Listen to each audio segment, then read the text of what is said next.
சின்ன வயசுல நம்ம எல்லாருமே எக்ஸ்பீரியன்ஸ் பண்ணியிருப்போம். நம்ம அம்மா நம்ம கிட்ட கடுகு, சீரகம், உளுந்தம்பருப்பு இது 3 வாங்கிட்டு வா சாமி அப்படின்னு சொல்லுவாங்க. நம்ம கடைக்கு போற வரைக்கும் கடுகு, உளுந்து, சீரகம் அப்படின்னு சொல்லிக்கிட்டே போவோம். கடையில போய் கடுகு, உளுந்து, சீரகம் அப்படின்னு சொன்ன உடனே அதை மறந்துடும். இது அங்க மட்டும் இல்ல, நிறைய இடத்துல நடக்கும். எக்ஸாம் ஹாலுக்குள்ள போற வரைக்கும் எக்ஸாமுக்கு இதெல்லாம் படிக்கணும், அப்போதைக்கு மக்கப் பண்ணிருப்போம்ல, அதெல்லாம் அப்படியே மைண்ட்ல போட்டு ஓட்டிகிட்டே இருப்போம். எக்ஸாம் ஹாலுக்குள்ள போய் கொஸ்டின் பேப்பரை பார்த்து அது வல்லன்னு தெரிஞ்ச உடனே அப்படியே அதை மறந்துடும். ஈவன் அதை ரீகால் பண்ணா கூட திரும்ப வராது, அந்த அளவுக்கு மறந்துடும். இதைத்தான் நம்ம ஜீகார்னிக் எஃபெக்ட் அப்படின்னு சொல்ல போறோம். அதை பத்தி தான் இன்னைக்கு நம்ம வீடியோ டிஸ்கஸ் பண்ண போறோம். வாங்க வீடியோக்குள்ள போலாம். ஓகே, இப்ப நான் ஒரு டெக்ஸ்ட் பண்றேன். எத்தனை மணிக்கு வருவீங்க டெக்ஸ்ட் பண்ணிட்டேன். இப்போ இதுக்கான ரிப்ளை இப்பயே கிடைச்சிருச்சு அப்படின்னா நான் சாட்டிஸ்ஃபைடா ஓகே இத்தனை மணிக்கு வருவாங்க அப்படின்னு இருப்பேன். சப்போஸ் ரிப்ளை வரல, என்னால அவங்கள்ட்ட காலும் பண்ண முடியாது அப்படின்னா இந்த மெசேஜ் அவங்க பார்த்துட்டு எத்தனை மணின்னு சொல்ற வரைக்கும் எனக்கு இது மைண்ட்ல ஓடிக்கிட்டே இருக்கும். இப்ப நான் அப்படி வச்சுட்டு பேசிட்டு இருக்கேன்னா கூட அவங்க எத்தனை மணிக்கு மீட் பண்றேன்னு சொல்லுவாங்க அப்படின்னு நான் யோசிச்சுட்டு இருப்பேன். இது பேர் தான் ஜீகார்னிக் எஃபெக்ட். நம்ம தமிழ் பீப்புளுக்கு ரொம்ப பிடிச்ச ஒரு விஷயம் மூவிஸ். அந்த மூவி எக்ஸாம்பிள் வச்சுதான் இப்ப நான் இதை எல்லாத்தையும் உங்களுக்கு பிரேக் பண்ணி சொல்ல போறேன். உங்க அன்ரிசால்வ்டு எமோஷன்ஸ் லூப்ல ஓடிக்கிட்டே இருக்கும். நீங்க கான்சியஸா யோசிச்சாலும் சரி, இல்ல சும்மா அன்கான்சியஸா வேர்த்தே உட்காந்துருந்தாலும் சரி, அது லூப்ல ஓடிக்கிட்டே தான் இருக்கும். இந்த எஃபெக்ட மூவில யூஸ் பண்றாங்களோ இல்லையோ, அதை மூவில யூஸ் பண்ணி நம்மளை கவர் பண்ணுவாங்க. எப்படின்னா, இந்த படம் முடியும் போது பார்ட் 2 வரும் அப்படின்னு சொல்லி முடிக்கிறாங்கல்ல, அதுவே ஒரு ஜீகார்னிக் எஃபெக்ட் தான். என்னன்னா அதோட முடிவு நமக்கு தெரியாது. அது ஒரு அன்ரிசால்வ்டு எமோஷன்ல போய் கொஸ்டின் மார்க்ல நிற்கும். அடுத்த பாட்டு எப்படி இருக்கும் அப்படிங்கிறத பேசுறதுக்குனே 10 யூடியூபர் வந்து வீடியோ போட்டு பேசிட்டு இருப்பாங்க. எப்படின்னா, அவரு மேல இருந்து குதிச்சதுக்கு அப்புறம் அவரு ராஜாவா மாறிட்டாரு, இதுதான் கண்டிப்பா பாட்டுவா இருக்கும் அப்படிங்கிற மாதிரி ஆளாளுக்கு ஒவ்வொருவரும் பேசிட்டு இருப்பாங்க. அது டைரக்டருக்கே தெரியாது. ஆனா இந்த எஃபெக்ட் உங்களுக்குள்ளேயே நடந்துட்டு இருக்கு அப்படின்னா நீங்க ஒத்துக்கிறீங்களா? எஸ், நடந்துகிட்டு தான் இருக்கு. இப்ப இந்த வீடியோவை பாஸ் பண்ணிட்டு அப்படியே நீங்க போய் தூங்குறீங்க. நான் என்ன சொல்லுவேன் அப்படிங்கிறத ஒரு செகண்ட் கூட யோசிக்காமல இருப்பீங்க. மேபி ஒரு சிலர் இந்த எஃபெக்டை ஓவர் கம் பண்ணி வந்திருக்கலாம். ஓவர் கம் பண்ணி வந்திருந்தீங்க அப்படின்னா ரொம்ப சந்தோஷம், உங்க லைஃப் சூப்பரா இருக்க போதுன்னு அர்த்தம். இல்லப்பா அதை நான் எதுவும் பிரேக் பண்ணல, எனக்கு அப்படிதான்ப்பா லூப்ல ஓடிக்கிட்டே இருக்கும் அப்படின்னா நீங்க மிகப்பெரிய டேஞ்சர்ல இருக்கீங்க. மறுபடியும் ஒரு யூனிவர்சல் ட்ரூத் சொல்றேன்.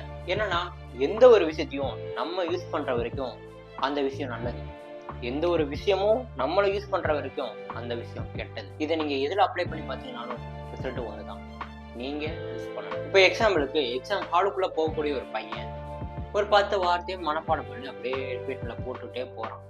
போயிட்டு எக்ஸாம் கொஸ்டின் பேப்பரை பாக்குறான், அதுல ஒண்ணு கூட வரல. இப்போ இவன் இந்த எஃபெக்டை யூஸ் பண்ணிருக்கானா இல்ல இந்த எஃபெக்ட் இவனை யூஸ் பண்ணிருக்கான்? ஆப்வியஸ்லி பார்க்க இவன் இந்த எஃபெக்டை யூஸ் பண்ண மாதிரி இருந்தாலும் ரியாலிட்டியில இந்த எஃபெக்ட் தான் இவனை யூஸ் பண்ணிருக்கு. ஏன்னா இந்த கொஸ்டின் தான் வரலையே. இந்த மாதிரி தேவையில்லாத இடத்துல இந்த எஃபெக்டை யூஸ் பண்ணி நம்ம பிரைனை ட்ரெயின் பண்ணி விட்டோம் அப்படின்னா அது தேவையில்லாத எமோஷனல் லூப்ல போட்டு உங்களை சஃபர் பண்ணி உட்கார வச்சிரும். நம்ம ஏகப்பட்ட மூவில இதை பார்க்க முடியும். ஃபர்ஸ்ட் ஒரு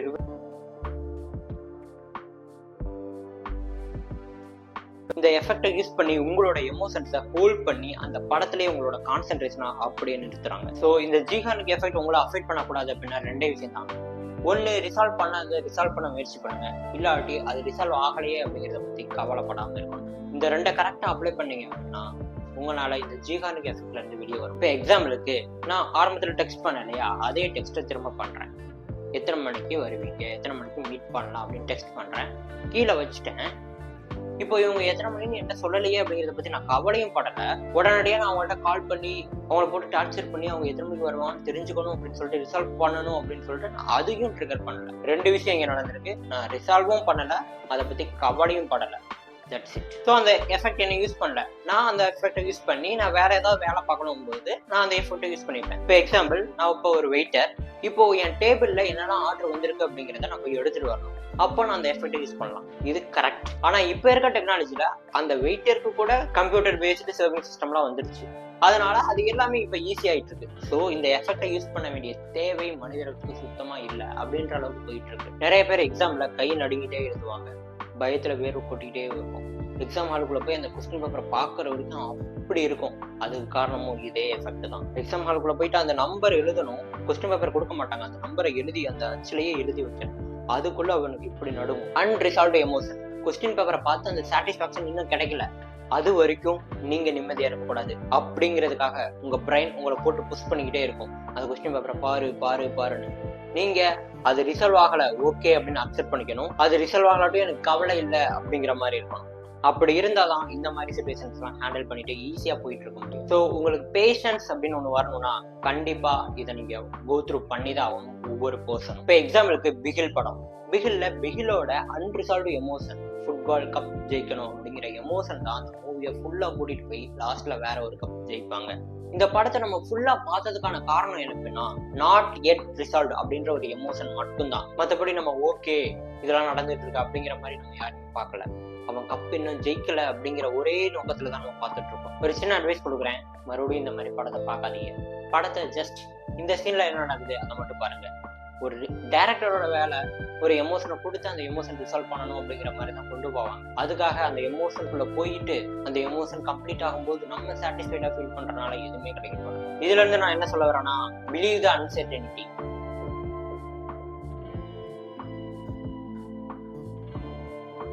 இங்க இருக்கக்கூடிய எந்த ஒரு பிரச்சனையும் சால்வ் ஆக போறதில்லை. எல்லா பிரச்சனையும் வளர்ந்துட்டே தான் இருக்க போகுது. அது சால்வ் ஆகலைன்னு கவலைப்பட்டாலும் ஒன்றும் நடக்க போறதில்லை. சால்வ் ஆகே தீரணும்னு சொல்லிட்டு ஃபோர்ஸ் பண்ணாலும் இது நடக்க போறது. சால்வ் ஆனாலும் பரவாயில்லன்னு இருக்கணும், சால்வ் ஆயிட்டாலும் பரவாயில்லன்னு இருக்கணும், சால்வ் ஆகாமலே இருந்தாலும் பரவாயில்ல நான் கவலைப்பட மாட்டேன்னு இருக்கணும். சால்வ் பண்றதுக்கான வாய்ப்பு கிடைச்சாலும் பொறுமையா புஷ் பண்ணாம ஸ்ட்ரெஸ் எடுத்துக்காம டென்ஷன் ஃப்ரீயா சால்வ் பண்ணிட்டு போயாரு. இந்த மாதிரி விஷயங்கள லைஃப்ல உங்களுக்கு யார் சொல்லித்தர போறாங்கன்னு எனக்கு தெரியல. சொல்லித்தர ஆள் இருந்தா யூ ஆர் லக்கி அப்படிங்கிறத நினைச்சுக்கோங்க. அட்லீஸ்ட் சொல்லித்தர நீயாவது இருக்கியாடா அப்படின்னு நினைச்சீங்கன்னா நம்ம சேனலை சப்ஸ்கிரைப் பண்ணிக்கோங்க. நீ சொல்ற பாயிண்ட் நல்லா இருக்கப்பா அப்படின்னு நினைச்சீங்கன்னா லைக் பண்ணிக்கோங்க. உங்களுக்கு ஏதாவது அன்ரிசால்வ் எமோஷன் இருக்கா கமெண்ட் பண்ணிக்கோங்க. சப்போஸ் உங்களுக்கு அப்படி ஒரு எமோஷன் இருக்கு அப்படின்னா அதை பத்தி கவலைப்படாம இருக்க ட்ரை பண்ணுங்க. இப்போ ஸ்டார்ட் பண்ணுங்க. ஓகே, இப்போ ஒரு சேலஞ்சுக்குள்ள போகலாம். யோசிங்க, அப்படியே வீடியோ பார்த்துட்டே யோசிங்க. நீங்க அன்ரிசால்வ் எமோஷன் ஏதாவது உங்களுக்குள்ள இருக்கான்னு யோசிங்க. கொஞ்சம் கொஞ்சமா யோசிங்க. கண்டிப்பா ஏதாவது ஒன்று மைண்டுக்கு வரும். அதை அப்படியே கமெண்ட்ல டைப் பண்ணுங்க. இப்போ அந்த அன்ரிசால்வ் எமோஷனை பத்தி நான் கவலைப்படவில்லை சொல்லுங்க. இப்போ எக்ஸாம்பிளுக்கு உங்க சித்தப்பா உங்களை அடிச்சிருப்பாரு, நான் அதை பத்தி கவலையே படல அப்படின்னு சொல்லுங்க. அதுக்கான வாய்ப்பு, அது திருப்பி அடிக்கிறதுக்கான வாய்ப்பு உங்களுக்கு கிடைக்கும். அதை ஃபோர்ஸ் பண்ணி நான் இதெல்லாம் பண்ணி அவர் அடிப்பேன் அதையும் தூக்கி போடுங்க. வாய்ப்பு கிடைச்சா அதை பொறுமையா நீட்டா ஹேண்டில் பண்ணிக்கலாம். வாய்ப்பு கிடைக்கலாட்டி அதை அப்படியே மறந்துடலாம். எதுவும் தேவை அன்சர்டனிட்டி ஃபீல் பண்ணுங்க. ஓகே, இதை அப்படியே நல்லா டீப்பா பண்ணீங்க அப்படின்னா உங்களுக்குள்ள இருக்கக்கூடிய எல்லா கெட்ட எண்ணங்களும் வெளியே போயிடும். That's it. இந்த வீடியோலையும் நான் நினைச்ச ஜிஹானுக்கு எஃபெக்ட் யூஸ் பண்ணி நீங்க அடுத்தடுத்து பார்க்கணும் அப்படின்னு நான் சொல்லலாம். ஆனா அது சொல்லிட்டேன்னா நான் எதுக்காக இந்த வீடியோ போடுறேன் அப்படிங்கிறதுக்கு அர்த்தம் இல்லாமல் போயிடும். அதனால எந்த ஒரு எமோஷனையும் நான் ஹோல்ட் பண்ணல. இருக்க எமோஷனை ஃப்ரீயா விட்டுருங்க. வேணும்னா சப்ஸ்கிரைப் பண்ணுங்க, இல்லாட்டி உங்களுக்கு பிடிச்ச வேலைகள் வேற ஏதாவது இருக்குன்னா அதை பண்ணுங்க. ஜாலியா இருங்க, ஹாப்பியா இருங்க. எந்த ஒரு எமோஷனையும் ஹோல்ட் பண்ண வேண்டாம். இப்போ இந்த இடத்துல கூட நான் வேணும்னா சப்ஸ்கிரைப் பண்ணுங்க, இல்லாட்டி கிளம்பி போங்க அப்படின்னு சொன்னாலும் அது எமோஷனல் ஹோல்டிங். நான் வந்து ஒரு கோவத்தோட அந்த ஆங்கர் மூமெண்ட்டை அப்படியே அந்த இடத்துல ஸ்டாப் பண்ணி வைக்கிறேன். ஸோ அடுத்த வீடியோ வர வரைக்கும் உங்களுக்கு அந்த மூமெண்ட் இருந்துகிட்டே இருக்கும். அதே மாதிரி ஹாப்பியா சப்ஸ்கிரைப் பண்ணிக்கோங்க, அடுத்த வீடியோல பார்க்கலாம் அப்படின்னு நான் ஹாப்பியா சொன்னாலும் அதுல ஒரு எமோஷனல் ஹோல்ட் இருக்கு. சப்ஸ்கிரைப் பண்ணுங்க அடுத்து பார்க்கலாம் அப்படின்னு ஒரு கன்ஃபியூஷன்ல போனாலும் அது உங்களுக்குள்ள ஒரு ஹோல்டு பண்ணும். அந்த ஹோல்டு எதுவும் பண்ணாம சப்ஸ்கிரைப் பண்ணுங்க, பண்ணலாட்டி ஜாலியா இருங்க அப்படின்னு சொல்லும்போது இப்பயும் உங்களுக்கு ஹாப்பியா இருக்கணும் அப்படின்ற மாதிரி ஒரு எமோஷன் ஹோல்டு ஆகத்தான் செய்யுது. அந்த எமோஷன் ஹோல்டு ஆகாம நீங்க பார்த்துக்கணும். இப்ப யாரு எது பேசினாலும் சரி நீங்க ஒரு எமோஷனை ஹோல்ட் பண்ணி வச்சுக்கணும் அப்படின்னு தான் நினைப்பாங்க. ஏன்னா அந்த எமோஷன்ஸ் தான் அவங்க அப்படின்னு நினைப்பாங்க. ஸோ அந்த எமோஷன்ஸை நீங்கள் எவ்வளோ நேரம் ஹோல்ட் பண்ணுறீங்களோ அவ்வளோ நேரம் அவங்களை பற்றி யோசிப்பீங்க. அந்த யோசனை இப்போ நீங்கள் என்னை பற்றி யோசிக்கிறீங்கன்னா நான் ரொம்ப ஹாப்பியாக ஃபீல் பண்ணுவேன். எல்லாரும் அப்படி தானே, நம்மளை பற்றி மற்றவங்க யோசிக்கிறாங்கன்னா பரவாயில்லப்பா நம்மளை பற்றி யோசிக்கிறாங்க அப்படின்னு தான் நினைப்போம். அதான் மற்றவங்களும் யோசிப்பாங்க. அதனால ஏதோ ஒரு எமோஷன் நீ ஹோல்ட் பண்ணணும், அவங்களை பற்றி யோசிக்கணும் அப்படிங்கிறதுக்காக தான் பண்ணுவாங்க. இப்போ ரிப்ளை பண்ணுறது லேட்டாக பண்ணுறாங்க அப்படின்னா கூட சரி அவன் வெயிட் பண்ணிட்டு இருப்பான், அப்படியே ஹோல்ட் பண்ணணும், நம்மளை பற்றி யோசிக்கணும் அப்படிங்கிறதுக்காகவே ஒரு சிலர்லாம் பண்ணுவாங்க. அதெல்லாம் நம்ம ஹோல்ட் பண்ணணும். ஃப்ரீயாக விட்டோம்னா நடக்கும்போது வச்சுக்கலாம், இல்லாட்டி அதை பற்றி யோசிக்காம விட்டுறலாம். That's it. வீடியோ முடிஞ்சு. டாடா பாய்.